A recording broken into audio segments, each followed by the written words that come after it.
اچھا یہ باتیں تو ہو رہی ہیں کہ پریزیڈنٹ ڈونلڈ ٹرمپ خود بھی آئیں، لیکن زیادہ امکان تو یہی ظاہر کیا جا رہا ہے کہ ان کا وفد یہ آئے گا۔ پروفیسر حسین عالم صاحب اب ساتھ ہی رہے گا۔ بریگیڈیئر ریٹائرڈ مسعود خان صاحب نے بھی ہمیں جوائن کیا ہے، دفاعی تجزیہ کار ہیں۔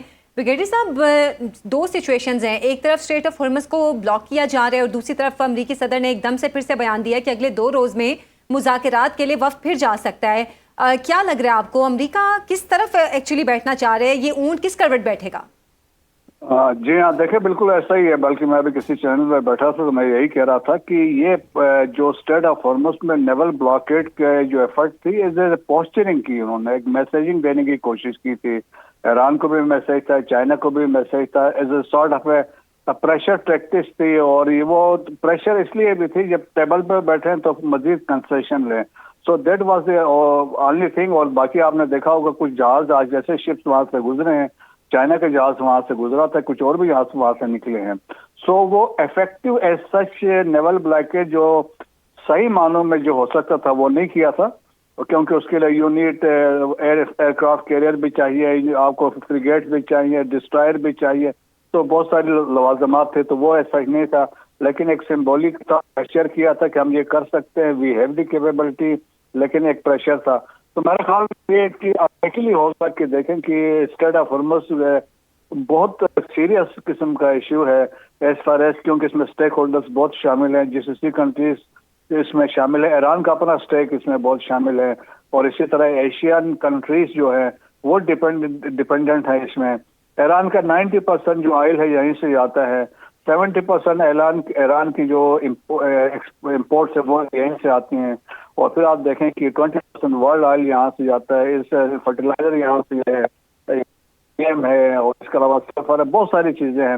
تو اس کی امپورٹنس تھی، اگر خدا نخواستہ اگر یہ بلاکیڈ اسٹیبلش ہو جاتا ہے تو پھر یہ تھا کہ ہوتیز نے باب المنداب کو بند کر دینا تھا، پھر ایک اکنامک کرائسس ہونا تھا ورلڈ لیول پہ، اور آپ کی ورلڈ اکانومی کولیپس کر جانی تھی۔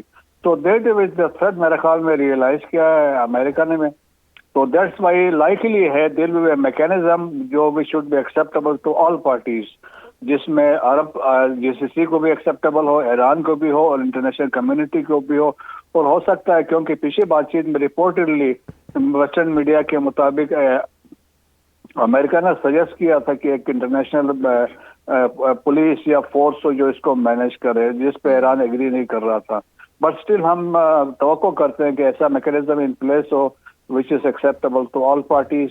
تو ایک تو یہ بڑا امپورٹنٹ ہے، اور سیکنڈ وہ نیوکلیر پروگرام ہے، تو اس سے بھی ہوپ فلی میرے خیال میں کوئی ڈیل، کوئی انڈرسٹینڈنگ ہو جائے گی۔ ٹھیک ہے، یہ بھی بتائیے گا بریگیڈیئر صاحب، آپ کو کیا لگتا ہے کہ اس کے بعد جو پاکستان کی پروفائلنگ ہے اس پورے ریجن میں اور عالمی منظرنامے میں، وہ کتنی تبدیل ہونے والی ہے؟ پاکستان کا جو پروفائل تھا نا لاسٹ ایئر مارکی حق اور بنیاد مرصوص کے بعد ہی تبدیل ہو چکا تھا۔ Pakistan change dynamics in South Asia, اور دیکھیں جو سو کال نیٹ سیکیورٹی پرووائڈر تھا اس کو ہم نے سائٹ پہ کر دیا، ہم نے ٹیک اوور کر لیا as a security stabilizer. We are net security provider West Asia میں، فار ایسٹ ایشیا میں۔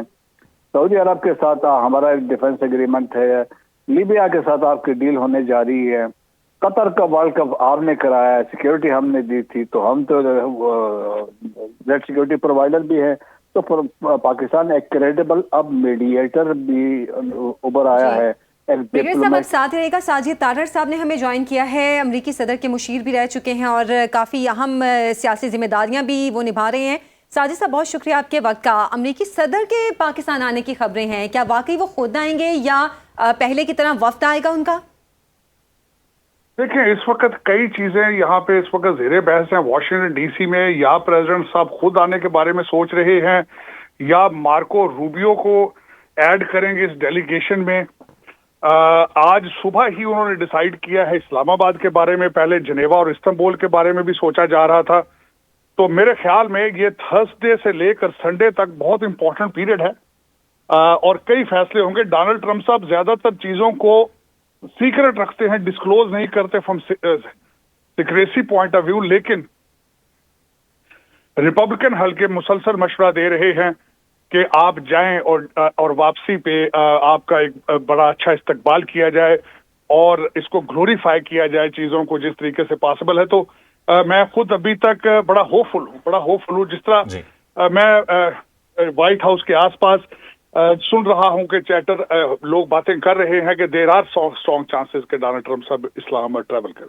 बिल्कुल साजिद तारड़ साहब, अभी आपने बोला कि मार्को रूबियो को भी वफ्द में शामिल करने की खबरें आ रही हैं, तो अगर उनको भी शामिल किया जाता है इससे क्या डिफरेंस क्रिएट होगा, क्योंकि इससे पहले जेडी वेंस थे, स्टीव विटकॉफ और जेरेड कुशनर थे। देखिए मेरे ख्याल में सारे जो शराइत हैं उनका 99.9% चीजों पे एग्रीमेंट हो चुका है। अब फाइनल चीजें हैं, इस एक चीज का क्लोजर होता है, उसके क्लोजर की तैयारियां हैं। बल्कि प्रेसिडेंट ट्रंप साहब ने इससे आगे भी अंदिया दे दिया है क्यूबा के हवाले से। तो मेरे ख्याल में अब इस वक्त नजरें क्यूबा पर हैं, ईरान से निकलेंगे और सारी चीज मेरे जो मैं इस वक्त असेस कर रहा हूं कि 99.9% चीजों पे एग्रीमेंट हो चुका है।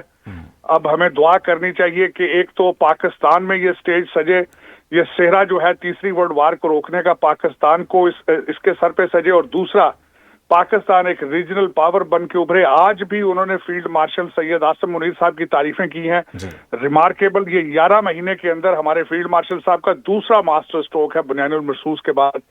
और हमें सब पाकिस्तानियों को खुदा का शुक्र अदा करना चाहिए कि हम किस तरीके से आइसोलेशन से निकल के इस वक्त रीजनल पावर बन चुके हैं। बिल्कुल जी, इंशाल्लाह। साजिद तारड़ साहब, आप क्योंकि ज़्यादा बाखबर शख्सियत हैं, वाशिंगटन में ही हैं और आपके ज़राए भी आपको बताते होंगे 21 घंटे मुलाकात रही थी इससे पहले ईरानियन वफ्द और अमरीकी वफ्द के माबैन। 47 साल बाद ये 1-on-1 ऐसा मौका आया है जिसमें दोनों वफ्द आमने सामने बैठे और बातचीत की। आपको क्या लगता है, दोनों एक दूसरे को कन्विंस करने में कामयाब रहे या पाकिस्तान ने बड़ा ही क्रूशल किरदार मुज़ाकरात के अंदर निभाया दोनों पार्टीज को कन्विंस करने के लिए भी?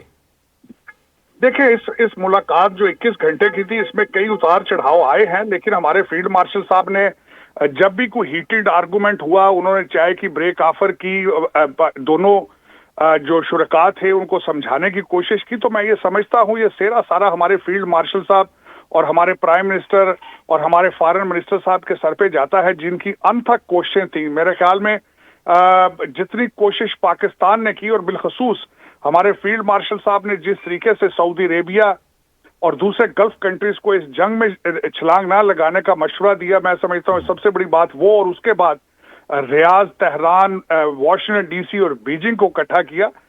रिमार्केबल, ये बिल्कुल उसी तरह का वाकया है जो 70s में पाकिस्तान ने चाइना के साथ विंडो खुलाई थी, एक रास्ता बनाया था इन दोनों को इकट्ठा करना। मैं हमेशा ये कहता था कि पाकिस्तान ये रोल फिर अदा करेगा। मैं देख रहा हूं कि फ्यूचर में फैसले होते दोहा के बजाय पाकिस्तान में होंगे, और वो दिन दूर नहीं है कि Pakistan will become a regional power. यहाँ पे लीड करेगा पाकिस्तान, बल्कि ईरान के सम्राट आएंगे वहां से। जब सैंक्शंस उठेगी, सस्ता तेल आएगा, वहां से हमारी गैस पाइपलाइन बनेगी, 560 मील का जो बॉर्डर है वो सेफ होगा। कलभूषण जैसे लोग जो वहां से आते थे उनका रास्ता बंद होगा। Pakistan will become more secure and more prosperous state. अच्छा साजिद साहब, इसराइली लॉबी जो कि अमेरिका में है, उनके इन्फ्लुएंस के हवाले से हम बारहा जिक्र भी कर चुके हैं अमेरिकी सदर पर। अब जबकि डोनाल्ड ट्रंप ने खुद ही एकदम से ये बयान दिया है कि 2 रोज में मुज़ाकरात होंगे, तो उस हवाले से कोई खबर है कि वहां से इस न्यूज के बाद क्या रिएक्शन आया है? देखिए इस वक्त अगर देखा जाए, कल मैं बड़ा क्लोजली इस चीज को ऑब्जर्व किया, बल्कि मैंने आज सुबह जेरूसलम पोस्ट को फिर आज सुबह पढ़ा, तो उसमें नजर आ रहा है कि वो भी, उनकी टोन भी चेंज हो चुकी है। बीबी नेतन्याहू की टोन भी चेंज हो चुकी है। लेबनान के ऊपर हमले जो है वो कम हो चुके हैं। मेरा ख्याल है कि इस वक्त सारी दुनिया एग्जॉस्टेड है, बिलखसूस तेल के हवाले से। एलाइज जो यूरोप के अंदर लाइनें हैं पेट्रोल की, राशनिंग हो रही है। चाइना के अंदर भी यही इशू चल रहे हैं। तो मेरा ख्याल है इस वक्त दुनिया की जरूरत है और वक्त की जरूरत है कि अब इसको रैप अप किया जाए और ईरान की तरक्की के बारे में सोचा जाए। यानी कि हम ये कहें कि ज्यादा जो मुज़ाकरात के हवाले से नरम रवैया दिखाने की वजह वो मईशत है, वो ऑयल की कीमतों में इजाफा है, जिसकी वजह से ये मुज़ाकरात वाला मामला फिर शुरू होने जा रहा है। एब्सोल्युटली, मैं ये समझता हूं कि इसमें तेल की प्राइसेस और पूरी दुनिया के ऊपर एक थर्ड वर्ल्ड वॉर का इम्पैक्ट था। दुनिया के अंदर महंगाई की जो नई लहर आई है, मेरा ख्याल है दुनिया उसके रिएक्शन पे चीजों को जल्दी रहे। और दूसरा यहाँ पे अर्ज करना चाहूंगा, अमेरिका का कोई इंटेंशन नहीं था कि जाके ऑक्युपाई किया जाए, और मेरे ख्याल में ज्यादा तूल पकड़ गई ये सारी चीज। अब जल्द से जल्द रैप अप करके मिड टर्म इलेक्शन की तरफ तवज्जो दी जाएगी।